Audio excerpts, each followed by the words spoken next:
Good day everyone, we are Group 4 and today we will represent our video lecture about performing operations on rational numbers. Rational numbers are part of our everyday lives, especially when dealing with money, measurements, time, and sharing objects. In this lesson, we will explain what rational numbers are and demonstrate how to solve involving addition, subtraction, multiplication, and division step by step. Next is subtraction of rational numbers. Let us solve 5 minus 7 thirds. First, we convert 5 into fraction with the same denominator. 5 becomes 15 thirds. Next, we subtract the numerators. 15 thirds minus 7 thirds equals 18 thirds. 18 thirds can be simplified into 2 and 2 thirds. This example shows that subtracting rational numbers follows the same rules as adding one's denominators are equal. Now, let us move on to multiplication of rational numbers. Our example is negative 2/5 multiplied by 3/4. First, we just multiply the numerators. Negative 2 times 3 equals negative 6.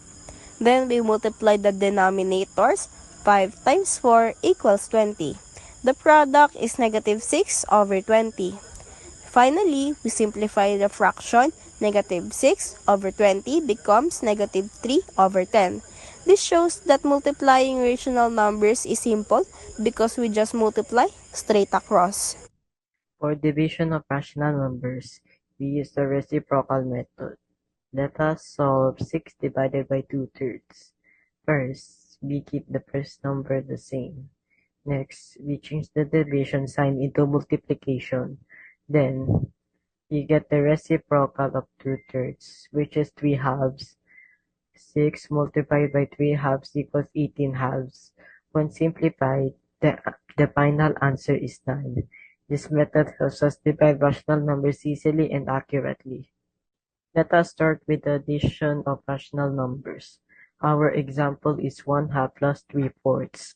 First, we find the common denominator. The denominators are 2 and 4, and their least common denominator is 4. Next, we convert 1/2 into 2/4. Then, we add the numerators. 2/4 plus 3/4 equals 5/4.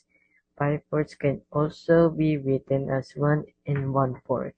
This shows that when adding rational numbers, we must always make the denominators the same. Rational numbers are used in real life every day. For example, when sharing money, cooking food, or measuring distances. If 9 pesos is shared equally among 3 people, each person receives 3 pesos. Another example is cooking, where ingredients are measured using fractions like 1/2 cup or 3/4 cup. These situations show why learning rational numbers is important. A number is any number that can be written as a fraction in the form a over b, where b is not equal to 0.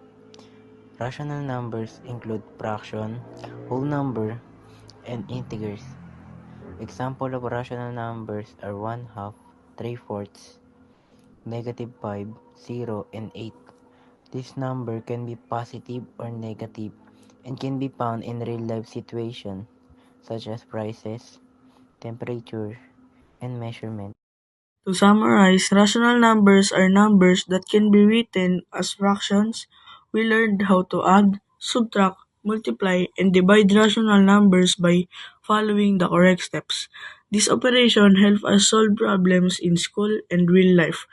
We hope this lesson helps you understand rational numbers better. Thank you for listening.